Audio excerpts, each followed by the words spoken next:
Assalamualaikum warahmatullahi wabarakatuh. Bismillahirrahmanirrahim. Alhamdulillahi rabbil alamin.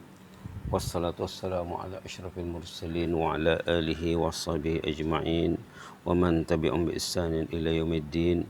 Wa sallim tasliman katsiran katsira adada khalqihi ta'ala wa rida nafsihi wa zinata arsyihi wa midada kalimatihi kama yuhibbu rabbuna wa yarda. Alhamdulillah, kita masih bersama Tafsir Al-Munir, Tafsir Surah Al-A'la, pertemuan yang ke-13, membincangkan tentang tafsir dan ulasan bagian kedua dari Surah Al-A'la, yaitu Qauluhu ta'ala, firman Allah ta'ala, Inna hadza lafi suhufil ula suhufi Ibrahim wa Musa.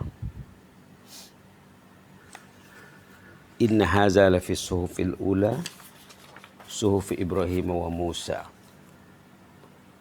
Permasalahan dan keterangan ini terdapat dalam kitab-kitab suci terdahulu, termasuk kitab Nabi Ibrahim dan kitab Nabi Musa. Bismillahirrahmanirrahim. Setelah Allah menerangkan kesatuan syariat dalam ajaran teras dan adabnya yang umum, firman Allah yang bermaksud Inna hadza lafi suhufil ula suhufi Ibrahim wa Musa, bahwa apa yang disorot dalam surah Al-A'la ini dan dalam Quran secara umumnya terdapat juga dalam suhuf, kitab-kitab terdahulu, kitab-kitab umat dan nabi terdahulu, termasuklah kitab Nabi Ibrahim dan Musa. Sesungguhnya segala apa yang telah diceritakan tentang kejayaan orang yang membersihkan diri, qad aflaha man tazakka, diikuti dengan orang yang sentiasa menyebut nama Allah, wa dzakara asma rabbih, orang rajin menyebut nama Allah. Juga sifat manusia mementingkan kehidupan dunia, bal tu'sirunal hayatad dunya, semua itu sama dan tepat seperti mana yang disebut juga di dalam suhuf Ibrahim yang 10 itu, demikian juga disebut di dalam suhuf Musa yang 10, tidak termasuk Taurat. Demikianlah semua kitab Allah berturut-turut menekankan bahwa kehidupan akhirat itu lebih baik dan lebih kekal dibandingkan dengan kehidupan dunia. Jadi penekanan tentang kehidupan dunia yang temporary, yang sementara ini, dan kehidupan akhirat yang berkekalan dan yang lebih baik, itu terdapat dalam kitab-kitab umat dan Rasul terdahulu. Maksud yang dikehendaki dalam ayat ini ialah perkara yang disebut secara makna, bukan secara lafaz, yang sama dalam suhuf setiap nabi terdahulu. Maknanya, lafaznya berbeza karena kondisinya masyarakatnya berlainan, ya. Di antaranya ialah suhuf Nabi Ibrahim dan suhuf Musa. Makna perkara itu disebut dalam semua kitab terdahulu, bermula dari syariat yang terawal sehinggalah ke syariat yang terakhir secara susunannya. Maka ayat ini ialah sesungguhnya yang demikian itu disebut di dalam suhuf yang terawal, yang diantaranya ialah suhuf Ibrahim dan Musa alaihimassalam. Kedua-dua suhuf Ibrahim dan Musa dikhususkan sebutannya karena ia lumrah dikenali di kalangan bangsa Arab. Ayat ini adalah sama seperti yang terdapat dalam surah Asy-Syu'ara juga, ayat 196. Dan sesungguhnya Al-Quran ini benar-benar disebut dalam kitab orang-orang terdahulu, umat-umat terdahulu maksudnya, ya. Abdu bin Humaid bin Mardawih dan Ibnu Asakir telah meriwayatkan hadis daripada Abu Dzar bahwa Abu Dzar pernah bertanya kepada Rasulullah sallallahu alaihi wasallam. Pernah Abu Dzar bertanya kepada Rasulullah sallallahu alaihi wasallam, apa katanya? Kam anzalallahu min kitab, Abu Dzar bertanya kepada Rasulullah, berapakah jumlah kitab yang telah diturunkan Allah? Jelas baginda ada 114 semuanya. Di antaranya adalah 10 suhuf yang diturunkan kepada Nabi Adam, 5 suhuf kepada Nabi Sis, 3 suhuf kepada Nabi Idris, 10 suhuf kepada Nabi Ibrahim, 10 suhuf kepada Nabi Musa sebelum diturunkan Taurat, dan Allah menurunkan kitab Taurat dan Injil, Zabur dan Al-Quran juga. Itulah dia keterangannya ya. Dalam suhuf Ibrahim terdapat pesan berikut. Nah, di antara ajaran yang terdapat dalam suhuf Ibrahim, apa katanya? Subhanallah. Yambaghi lil akili ayyakuna hafizan li lisanih, arifan bi zamanih, mukmilan ala sya'nih. Ini terdapat dalam suhuf Nabi Ibrahim. Orang yang berakal wajar menjaga lidahnya. Nah, ini tentang lidah ya. Sepatutnya insan yang berakal katanya selalu menjaga lidahnya. Arif tentang zamannya dan bersedia menghadap masa depannya. Itu dalam suhuf Nabi Ibrahim. Al-Ajuri dan yang selainnya telah meriwayatkan daripada Abi Dzar juga, katanya, aku bertanya, wahai Rasulullah, apakah yang terkandung di dalam suhuf Ibrahim itu? Kata Rasulullah, kanat amsalan. Kata baginda, dalam suhuf Ibrahim itu ada nasihat-nasihat. Kanat amsalan. Ayuhal malik al-mutasallith al-mubtala al-maghrur, inni lam ab'athka litajma' ad-dunya ba'daha ila ba', walakin ba'athtuka litarudda anni da'watal mazlum. Litarudda anni da'watal mazlum fa inni la arudduha walau kanat min fami kafir. Katanya di sini, di antara yang terdapat dalam suhuf Nabi Ibrahim, nasihat yang ditujukan kepada penguasa. Wahai raja yang terperdaya, aku tidak melantik engkau untuk mengumpulkan harta dunia. Aku melantikmu untuk sebagai wakil aku, kata Allah, sebagai wakil zatku untuk mendengar dakwaan orang yang dizalimi. Sesungguhnya aku tidak akan menolak doa orang yang dizalimi walaupun datang dari mulut orang yang kafir.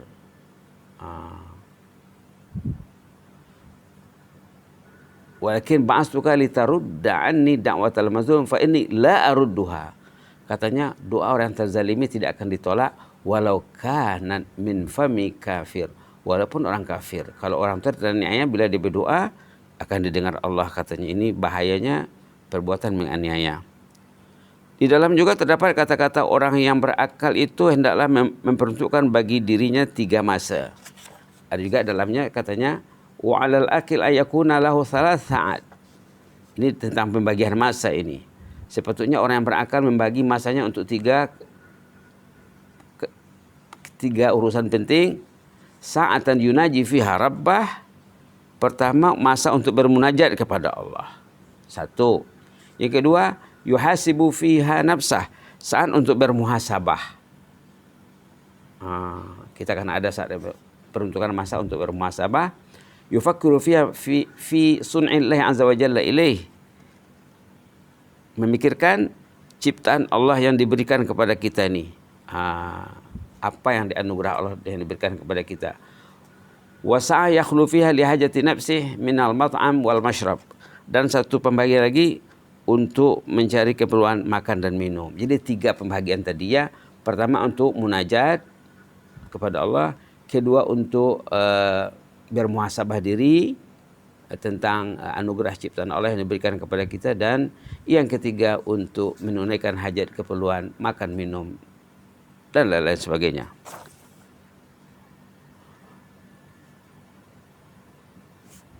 Wa 'alal akil, maka orang berakal mestilah mengusahakan 3 perkara, yaitu menambahkan bekalan akhirat. Ini nasihat yang lain ya, selain daripada nasihat pada suhuf Nabi Ibrahim tadi, ada lagi inti pengajaran yang terdapat dalam suhuf Nabi terdahulu, katanya orang berakal itu mestilah mengusahakan 3 perkara: menambahkan bekalan akhirat, mengaturkan urusan kehidupan dan keduniaan, maksudnya tentang keakhiratan 1, tentang keduniaan 2, dan mengicapi kelezatan yang tidak haram. Orang berakal perlu arif tentang zamannya, bersedia menghadapi masa depan dan menjaga lidahnya.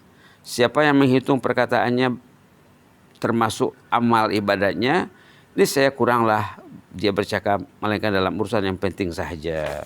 Subhanallah. Apa katanya? Wa man adda kalamuhu min amalih qalla kalamuh illa fima ya'ni. Orang yang mengira tutur katanya termasuk pada amal ibadahnya yang dikira oleh Allah, ditulis oleh malaikat, maka akan berkuranglah tutur katanya kecuali pada perkara yang perlu sahaja. Nah, sekarang manusia bukan tutur kata lagi ya, touchingnya, berinteraksiannya dengan media elektronik. Itu kalau dia kira termasuk amal, dia akan dapat mengawal dirinya untuk tidak terjebak ke dalam perkara-perkara yang dilarang Allah. Subhanallah. Ini sesuai kita terapkan untuk berinteraksi dengan media elektronik di era sekarang ya. Abi Dzar bertanya lagi kepada Rasulullah, fama kanat fi suhufi Musa. Suhuf Musa itu apa isinya katanya? Rasulullah menjawab, dalam suhuf Nabi Musa terkandung katanya kanat ibaran kullaha. Isinya macam pengajaran saja.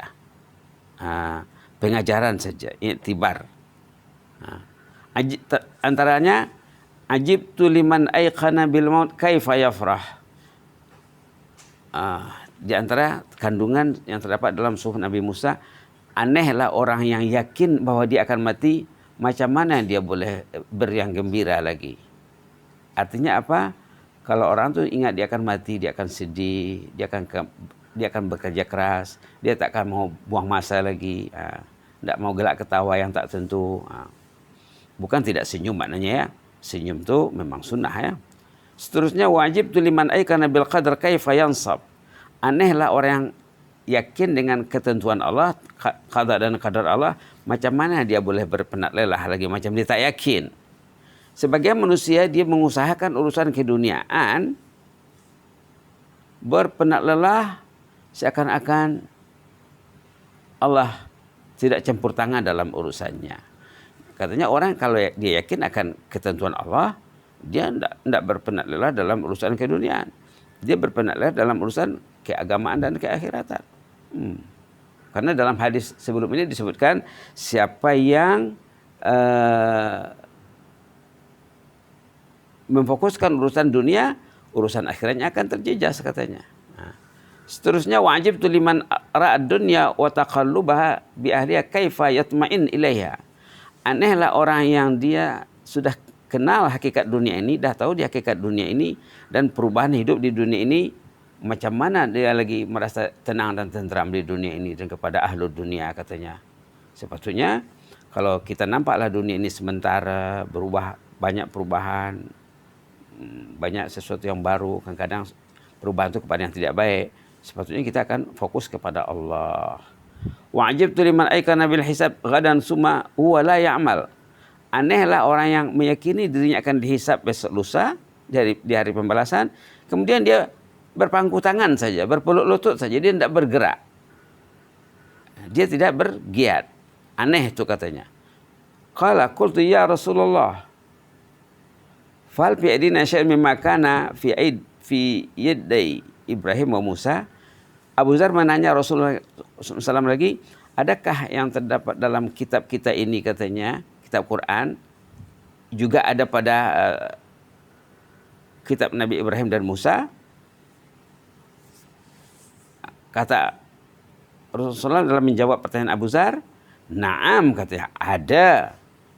Iqra ya Abu Dzar, bacalah katanya, qad aflaha man tazakka wa zakara isma rabbih fasalla bal tu'sirunal hayatad dunya wal akhiratu khairun wa abqa inna hadza la fi suhufil ula suhuf Ibrahim wa Musa. Inilah yang persis ada katanya persis ada dalam suhuf yang terdahulu, walaupun redaksinya berlainan ya, bahasanya berlainan, tapi intinya sama. Apa itu? Qad aflaha man tazakka, beruntung dan sukseslah orang yang membersihkan dirinya. Wa dzakara asma rabbih, dia sering, dia rajin menyebut nama Allah Ar-Rabb yang menjadikan kita, yang mengatur kita, yang mengurus kita ini. Fasalla, dan dia rajin salat. Bal tu'sirunal hayatad dunya, ternyata kebanyakan kamu hanya mengutamakan dunia saja, lupa kepada akhirat.